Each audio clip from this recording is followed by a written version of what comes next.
रायगड नुसतं नाव उच्चारलं तरी छाती अभिमानाने फुलते। सह्याद्रीच्या कुशीत उभा असलेला हा दुर्गराज, जिथे छत्रपती शिवाजी महाराजांच्या पराक्रमाच्या कहाण्या प्रत्येक दगडात दडलेल्या आहेत। रायगड म्हणजे फक्त किल्ला नाही, तर स्वराज्याची शान, इतिहासाचा ठेवा आणि मराठ्यांच्या वैज्ञानिक बुद्धिमत्तेचा अजोड नमुना।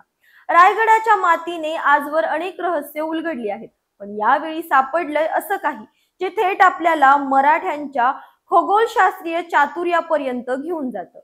मी बोलतीये एका प्राचीन यंत्राबद्दल, ज्याला म्हणतात यंत्रराज। पण हे यंत्रराज आहे तरी काय, आणि रायगडावर याचं काय काम? नमस्कार, मी अंजली आपलं स्वागत करते पोलखोलमध्ये। रायगडाच्या उंच कड्यांवर जिथे ढग आणि इतिहास एकमेकांना भेटतात, तिथे कुशावर्त तलावाच्या जवळ वाडेश्वर मंदिराच्या परिसरात भारतीय पुरातत्व विभाग आणि रायगड विकास प्राधिकरणाच्या उत्खननात हा अनमोल ठेवा सापडलाय। युवराज संभाजी छत्रपती यांनी नुकतीच एक फेसबुक पोस्ट शेअर केली, त्याने सगळ्यांचं लक्ष वेधलं। त्यांनी सांगितलं की रायगडावर एक प्राचीन सौम्य यंत्र सापडलं आहे, ज्याला खगोलशास्त्राच्या भाषेत म्हणतात ॲस्ट्रोलेब। या यंत्रावर कोरलेली अक्षरं, मध्यभागी कासव आणि सापासारखे दोन प्राणी, आणि त्याची बनावट पाहून सगळ्यांचंच डोकं चक्रावलंय। पण हे यंत्र नेमकं आहे तरी काय, आणि याचा रायगडाशी काय संबंध? ॲस्ट्रोलेब म्हणजे खगोलशास्त्राचा एक चमत्कार। हे यंत्र म्हणजे जणू आकाशाचा नकाशा, ज्याच्या मदतीने माणूस सूर्य, चंद्र, तारे आणि नक्षत्र यांच्याशी गप्पा मारू शकायचा। मध्ययुगात म्हणजे साधारण 5व्या ते 15व्या शतकापर्यंत हे यंत्र खलाशी, शास्त्रज्ञ आणि ज्योतिषी यांच्यासाठी वरदान होतं। 8 ते 46 सेंटीमीटर आकाराचं ब्रास किंवा लोखंडापासून बनलेलं हे यंत्र अनेक गोष्टींसाठी वापरलं जायचं। वेळ मोजणं, दिशा ठरवणं, अक्षांश रेखांश शोधणं, अगदी पेरणीच्या वेळा ठरवण्यापासून ते मक्केची दिशा ठरवण्यापर्यंत हे यंत्रराज सगळं करू शकायचं। संभाजीराजे छत्रपती यांनी सांगितलं की रायगडाचं बांधकाम करताना खगोलशास्त्रीय अभ्यासासाठी या यंत्राचा वापर झाला असण्याची शक्यता आहे। म्हणजे शिवाजी महाराजांच्या काळात रायगड बांधताना केवळ दगड आणि विटा नाही, तर ताऱ्यांचा आणि आकाशाचा आधार घेतला होता। किती अप्रतिम आहे ही गोष्ट, नाही का? रायगडाच्या भक्कम बुरुजांमागे केवळ स्थापत्यशास्त्रच नाही, तर खगोलशास्त्राचाही हात होता। याचा पुरावा म्हणजे हे सौम्य यंत्र। चला आता थोडं या यंत्राच्या बारकाव्याबद्दल जाणून घेऊ। ॲस्ट्रोलेबचा सर्वात जास्त वापरला जाणारा प्रकार म्हणजे प्लॅनिस्फेरिक ॲस्ट्रोलेब। हे यंत्र एका चकतीसारखं असायचं, ज्यावर राशीचक्र, तास, दिवसाचं गणित आणि खगोलीय गोष्टी कोरलेल्या असायच्या। त्याला उभं टांगून त्यावरचा बाण सूर्य किंवा ताऱ्यांच्या दिशेने रोखला जायचा। मग काय, त्यावरून वेळ, वार, तारीख, तुमचं भौगोलिक स्थान, सूर्याची स्थिती, नक्षत्राची स्थिती सगळं कळायचं। रात्री ताऱ्यांच्या आणि ग्रहांच्या मदतीने हे यंत्र वापरलं जायचं, तर दिवसा सूर्याच्या आधाराने। हे यंत्र इतकं अचूक होतं की खलाशी याचा वापर करायचे।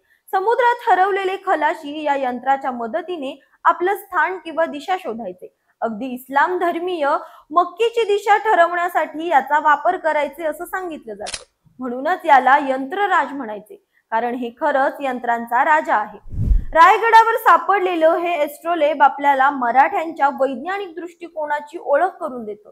इतिहास अभ्यासक इंद्रजित सावंत यांनी सांगितलं की रायगडावर छत्रपती शिवाजी महाराजांच्या काळात बांधकाम झालं, पण त्याआधी आणि नंतरही तिथे वस्ती होती। त्यामुळे हे यंत्र नेमकं किती जुनं आहे, कोणत्या काळातलं आहे, हे ठरवण्यासाठी त्यावर कोरलेल्या अक्षरांचा आणि चिन्हांचा अभ्यास करावा लागेल। पण एक गोष्ट नक्की, हे यंत्र रायगडाच्या बांधकामात खगोलशास्त्राचा वापर झाल्याचा ठोस पुरावा आहे। जगातला सर्वात जुना ॲस्ट्रोलेब 1495 ते 1500 दरम्यानचा आहे, जो ओमान जवळ समुद्रात सापडला। तो वास्को दी गामाच्या ताफ्यातल्या एका जहाजाचा भाग होता। रायगडावर सापडलेले हे यंत्र आपल्याला मराठ्यांच्या काळातल्या वैज्ञानिक प्रगतीची कहाणी सांगतं। तुघलक सुलतानाच्या काळात म्हणजे 1320 ते 1410 मध्ये दिल्लीत आणि मुघलक सम्राटांनी लाहोरमध्ये अशी यंत्र बनवली होती। तसंच जयपूरचे महाराजा जयसिंग दुसरे यांनी 17व्या आणि 18व्या शतकात ॲस्ट्रोलेबचा मोठ्या प्रमाणात वापर केला आणि जंतर मंतर सारख्या खगोल वेधशाळा उभारल्या। पण रायगडावर सापडलेले हे यंत्र मराठ्यांच्या वैज्ञानिक वारशाचं एक नवं पान उलगडतंय। रायगडावर सापडलेलं हे एस्ट्रोलेब फक्त एक यंत्र नाही, तर आपल्या पूर्वजांच्या बुद्धिमत्तेचा आणि शास्त्रज्ञाचा पुरावा आहे.